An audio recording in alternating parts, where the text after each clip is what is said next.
interesting papers. But I'm not going to talk about that. Nicolas is doing the introduction, so I think maybe I should introduce myself. I'm Siraj Mohammed. I'm here at BITS with something called the Corporate Strategy and Industrial Development Research Program.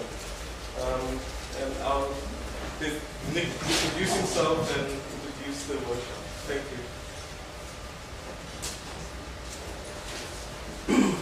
Good morning. Is it working? Yes. Good morning, everyone. My name is Nicolas Pons-Vignon. I also work at CSIB with Siraj. First of all, I'd like to thank you all for coming to this workshop today. We were very, with already Carl, we were very impressed with the response to the invitation. So we tried to make sure we could accommodate everybody, seeing the room filling up quickly. So hopefully everybody will be able to sit. And we really hope that today will be worth your time. We're very grateful that you took the day to come and be with us, and we look forward to the discussions today. What we aim to do is to engage the political economy of South Africa in a critical way today. One of the reasons for this is that it seems to us that in the past 20-25 years, critical scholarship, and it's something, it's a point that Dushku Karienchi makes in a couple of papers he did in the 1990s and the 2000s. A number of critical scholars have increasingly started working for or with the alliance or the government. And this, of course, is very understandable. I think it was linked to the enthusiasm caused by the victory of the ANC and its allies, which led a lot of people to think, well, we want to participate in it. We want to participate in building a new country. And I think this temptation to participate was very compelling. We do feel, however, that 20 years down the line, it's becoming more and more urgent to have a critical view from outside, a critical political economy analysis that tries to reunite with some of the critical scholarship that South Africa was so famous for in the 1970s and 1980s, in order to make sense of a number of things which, quite frankly, we can't really make sense from within.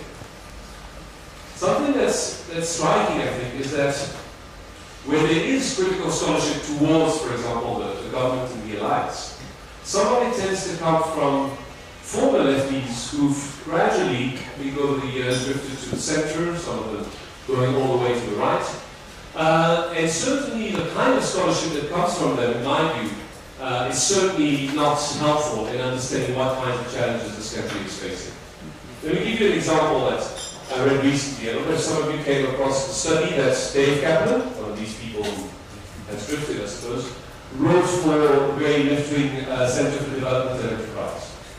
Now, in this study, Kaplan basically looks at the Industrial Policy Action Plan, the National Development Plan, and the New Growth Path, and argues that South Africa's economic policy framework is incoherent, that there are contradictions, in particular between IPAP and the NGP on the one hand and the NDP on the other side.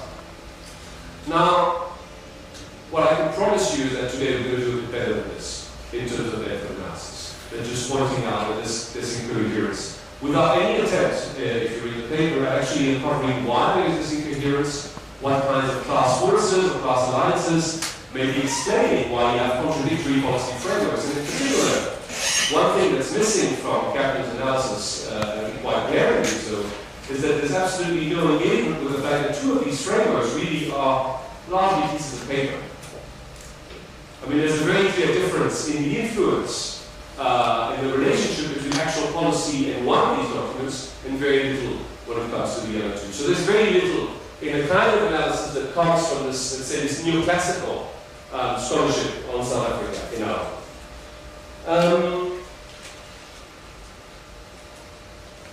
Now, we are convinced that South Africa's challenges warrant a critical look at questions which may be very uncomfortable, and in particular very uncomfortable for a number of people who've been involved in the past 15, 20, 25 years in this kind of, how can we call it, scholarship from within, critical scholarship from within. Not these questions such as why the ANC, in spite of mounting pressures, criticism, and towering evidence of failure of a number of its policies, doesn't seem ready to change the substance of general policy orientation. To explore this, we will look at a number of dimensions of the political economy of South Africa, which you can see on the program, which reflect a number of studies that were part of a rural project about which I'll talk now. We will start by talking about the role with Carl, the role of violence in contesting and reproducing the social order in South Africa, and the emergence of what Carl calls a violent democracy that contradicts a lot of the dominant frameworks on what we understand democracy to be. Then we'll look with Judy Makaya and Simon Roberts at the way in which corporate structures have been challenged or rather often reproduced through the new competition regime that was established in South Africa in the 1990s. Then we'll look at the reasons why macroeconomic policy still seems largely, as we say with Aurelius again, stuck in stabilization mode, and the implications of the influence of the national treasury over government policy and government capacity at large. Then we'll look at black economic empowerment and its role in rent distribution and the selective inclusion of new capitalists.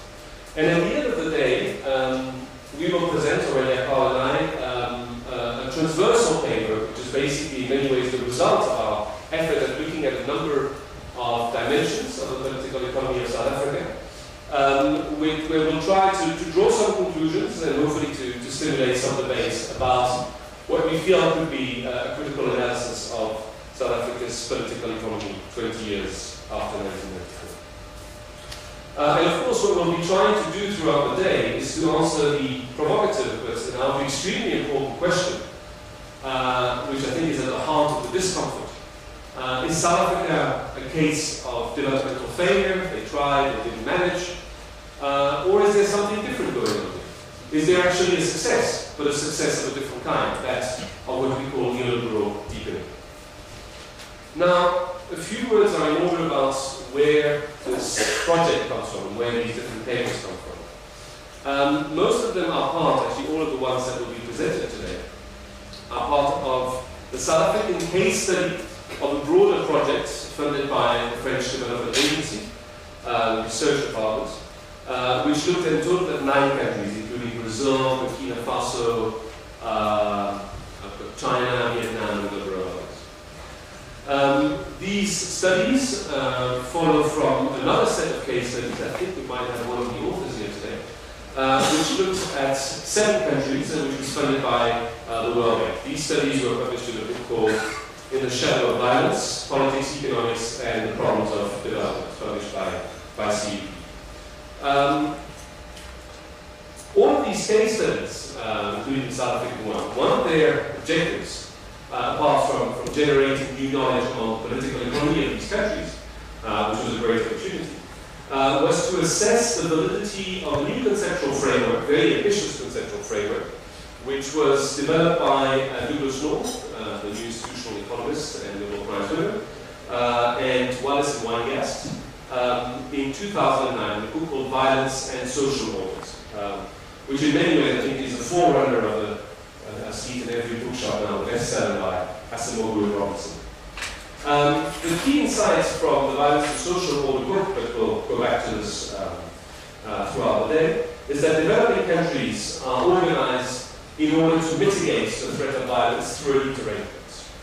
And I suppose the key insights in terms of relating to neoclassical analysis from this book is to say that in some cases, unproductive rents, so the distribution of rents in order to ensure, for example, peace and stability can be highly necessary and are not necessarily things that should be wiped out, let's say, by anti-corruption measures. So there's a very subtle analysis of the way in which elite coalitions in developing countries are organized. We have, and I think a lot of case studies in the A&D part of the project, we have looked at this framework critically, but we've also looked at another framework that I think has influenced the work of Douglas North and his team, which is then developed by an heterodox economist called Mushtaq Khan, based at SOAS in London, which he calls the political settling framework, which shares some similarities with North, but has also a number of interesting differences. And one of the things we'll try to do in our overview paper is to also try and reflect on their respective validity. Now, I'm almost done, but I just wanted to say that today we have a number of presenters or people who did the case studies. A lot of these case studies were published, as you know, in this special issue of the Review of African Political Economy. We've ordered a number of them, and we hope most of you, many of you, will be able to get one. We were hoping everyone, but I don't know if that will be possible, but we hope so. You'll see that there's one person missing. Unfortunately, he couldn't be here today. It's Feroz Khan, who did a paper on social policy. But we do have today with us Roger Salvo, who was part of the project and who's done the paper on black economic empowerment. Together with these authors and presenters, we've tried to put together, I think, a very exciting number of chairs, of course, but also of discussants. Mark Haywood, Gavin Capps, a number of people from a variety of organizations who I think will provide interesting critical points in the different papers and hopefully kickstart discussions. What we're hoping to do today is really to have an exchange of views. So you'll see from the way the program is set up, for each presentation there's 25 minutes followed by 5 minutes of discussion, and hopefully everybody will manage to, including myself, often the worst one at this, will manage to stick to time so that we can have for each session 45 minutes question, comments, and exchange with the group. So hopefully the chair will manage to enforce this quickly. Right, I think that's all I wanted to say, so thank you very much, and now I'll pass it over to Darwin. Thanks, Nick. Can we put this on? And I think this needs to be plugged in. I will move forward.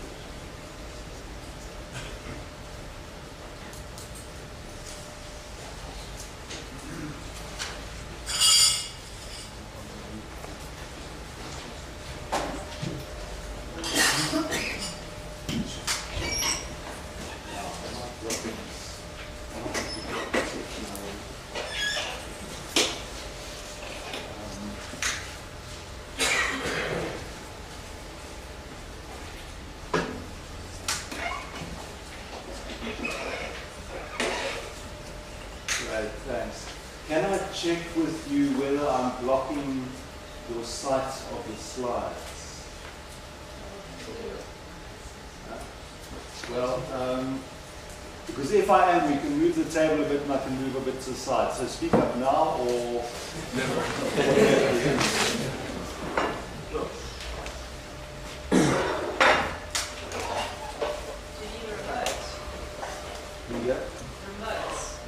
No.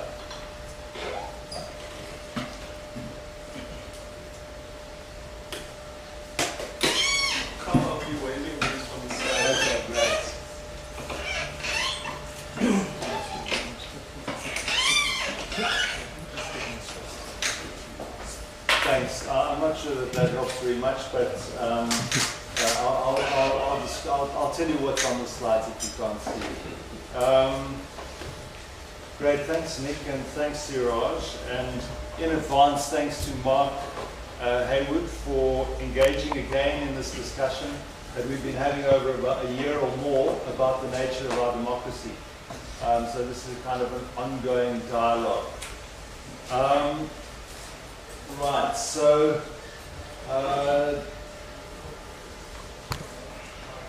yeah, what I'm going to cover today, I'm going to talk a little bit about the political settlement, 1994, and the new constitution and what they signify about South Africa. Then I'm going to move on to talk about intra-elite competition and violence. And then finally touch on the prospects going into the future.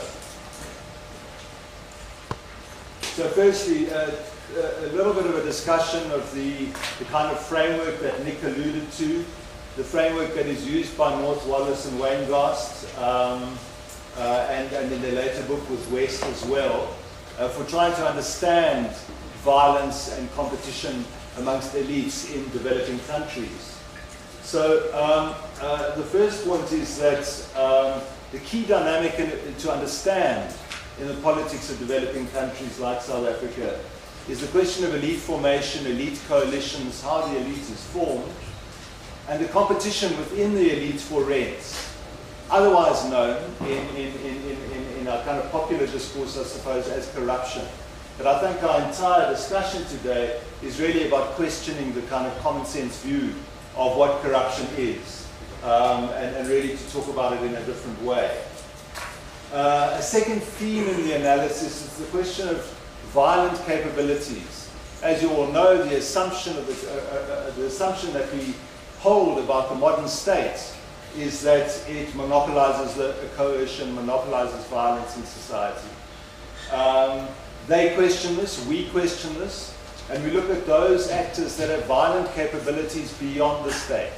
And we argue that it's really important to understand the distribution of violent capability across society in order to understand what the nature of politics. And the nature of the elite coalition and the kind of competition and the kind of agreements amongst the elite makes for the stability or instability of the social order.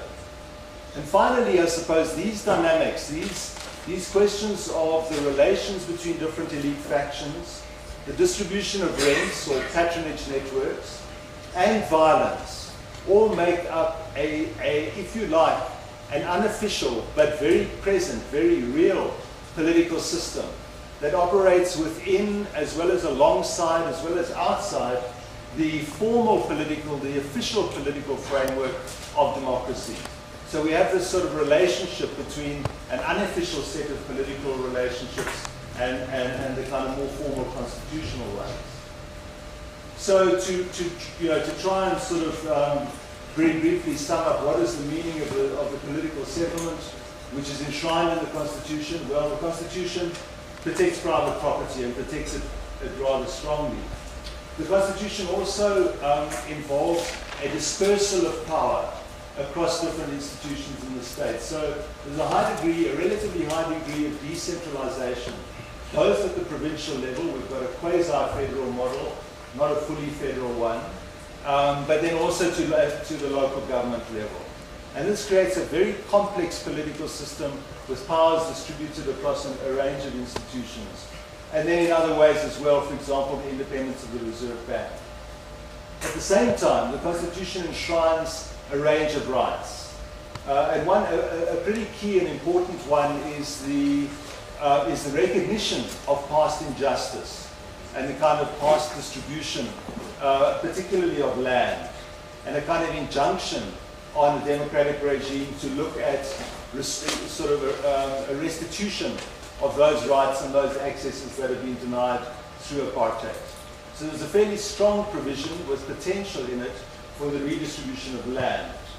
And then there are all the other social rights, the right to water, to health, to life, and so on and so forth, to housing. And those are very strongly elaborated in the Constitution.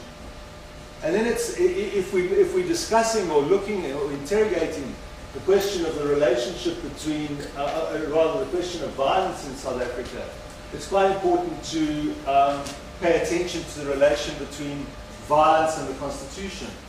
So here I really want to just make 2 points. And the one is that the period of negotiation of the new Constitution was quite arguably at least one of the most violent periods in South African history.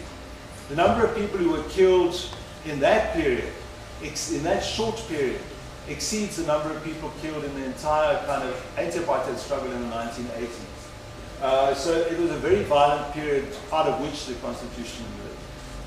But moreover, the kind of property relations that are enshrined and protected through the property clause in the Constitution is based on 3.5 centuries of violence, of violent conquest, of violent dispossession, of the violence of the Land Act, the violence of the pass laws, the kind of accumulated wealth and the accumulated ownership of capital in South Africa, the racially accumulated wealth is really sort of in some sense was locked in by the Constitution and underlies the Constitution. And here, I think it's a very vivid portrayal of Pierre Bourdieu's sort of statement at quite an abstract level, that a constitution, and he's talking generally, the Constitution, not in South Africa in general, is a founding fiction designed to disguise the act of lawless violence, which is the basis for the establishment of law. The act of lawless violence, 300 years of colonial dispossession, which is the basis for the establishment of law, the new constitution. And then on top of that, the ANC adopts conservative economic policy, does not take up some of the opportunities that are present in the constitution, particularly around land.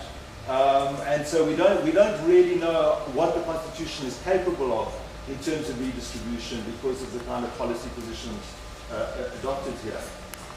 So to go back to the model that we're using in this, that I'm using in this analysis, the result is a relative insulation of the economy from politics. So on this side of the screen, I think it's on this side of the screen, the white-dominated economy, and then on the other side of the screen, the ANC and black-dominated polity, with a whole lot of insulation taking place between those two spheres, with bridges. Limited bridges provided by BEE and land reform. And there'll be more discussion of BEE later today. But the question is, how limited is this and what's possible within it?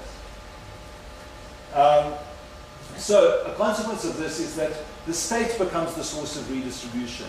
If you can't really engage with the white-dominated economy, if that is protected and if there's no way that you can make inroads into that except through these limited bridges, then the state itself, with its massive control of assets, of revenues, of huge actual payrolls, a huge kind of employed constituency and so on, that becomes the site of competition within the new black elite for access to economic resources. The state appears to monopolize violence capability. In the settlement, as we know, the liberation armies, MK and so on, were absorbed into a new national defense force, which included the old apartheid defense force. So, on the face of it, we have a state that monopolizes the coercive capacity, but we have an increasing proliferation of factions within the ANC struggling over access to these rents and resources. Now, at that point, that's sort of the settlement part of my presentation. At this point, I'm going to start talking about violence within the state and within the elite. How much more time have I got, Siraj? Where am I on my time plan? You used about 10 minutes. Okay. Okay, so what I'm going to cover 4 different elements of violence here. Struggles for the control of the state institutions of coercion, assassination, the mobilization of collective violence, and then finally the question of breaching the insulation of white capital and wealth that is set up through the settlement. So firstly, to look at controlling the state, and I'm not sure, can you guys at the back see what's on the cartoon at the bottom? Shows Judge Sariti, who, as you know, is investigating the arms deal. You've got him wound up and heading off with his binoculars, looking for evidence. Of course, all the evidence is behind him. It's a great mountain of evidence, and he's going off into the distance in a different direction. So that's some of the, one of the ways in which the law can be used to seem to actually flush out what's called corruption, but actually to protect it.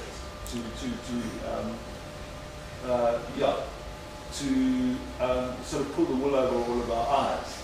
Now, in the top right-hand corner, we see Glynis Breitenbach, prosecutor in the NPA. This is a really interesting story, and it's a very tangled story. She was investigating 2 cases. She was the prosecutor on 2 cases. The one is to do with Richard Ndluli, who's next to her there, who is a senior guy in the police force, the head of police intelligence, and was being investigated by her on murder charges and corruption charges. Below her you see a giant vehicle at Kumba Iron Ore. This was the second case she was investigating.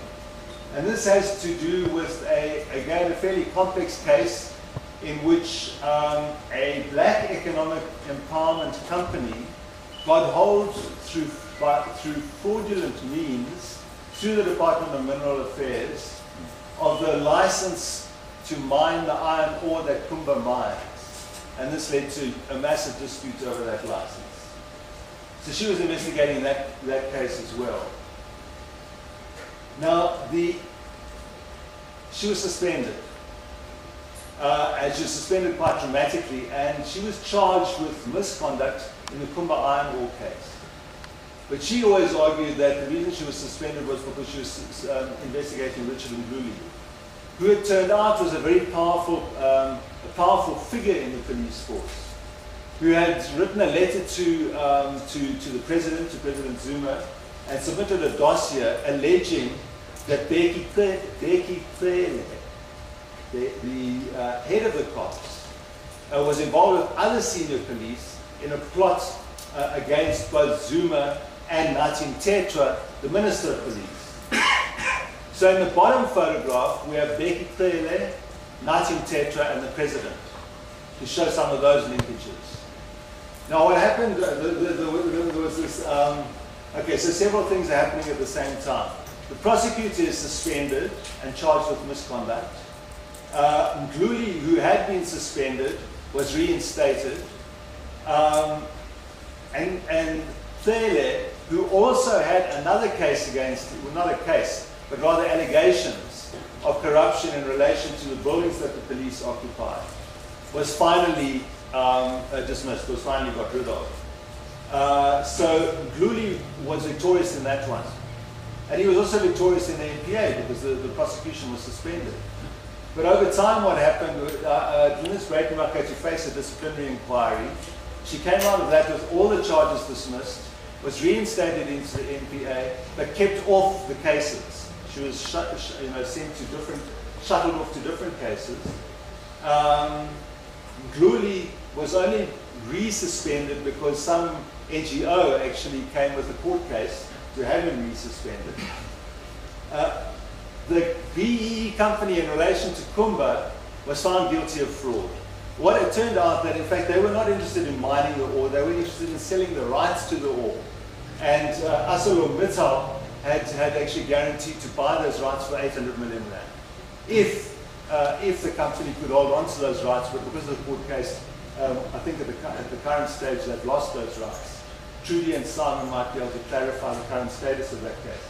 But what this demonstrates is the really complex set of struggles within the NPA and the police and the intelligence agencies over the kinds of power and authority and the way the law is applied or not applied in this range of cases. So I think that this shows the kind of entanglements. And of course the struggles over this are made more complicated by the question of race in relation to these actors. So to summarize, what we have is an unofficial political system which involves subversion of the law in order to distribute rents in this kind of way. The prosecuting authority, the police and the intelligence agencies are all sites of struggle in terms of control. And there are questions relating to the judiciary and whether there are attempts to make inroads there as well. This way of using the law amounts to selective state violence against targeted individuals. And so to give you an example, Malema, there were plenty of accusations that Malema was involved in corruption, again so-called in Limpopo, but no charges, there appeared to be no action against him until he fell out of favor with the ANC. And then the machinery of state started to move and has charged him with fraud and a whole lot of other things, and we know what's happening now in relation to that. The same can be said in relation to Zuma. He was targeted at a certain point, a series of struggles took place, and those charges disappeared. And then finally, the point must be made that white capital is involved in these processes as well. Tails was very involved in the arms deal, and the white construction company is another kind of case of this type of process. Secondly, assassinations. There's been an increase in assassinations, in political assassination in South Africa. What this photograph shows is the mayor of Rustenburg in Northwest, who was found guilty with his bodyguard of murdering a councillor in Rustenburg. The councillor had submitted a dossier about corruption to the police. That dossier has never re-emerged. And that says something about assassination. So again, those are the two in the photograph there. The headline next to them is about that case. The one below, assassinated chief whip, a savvy fixer. That's a case from Mpumalanga some years ago. And the whole very complex set of allegations around that one. And then the one on the top left-hand side, again, we go back to Northwest Province, to Rustenburg, where the police, just after Mangaung, arrested the MEC, who was also the deputy chairperson, and others over a pre-conference.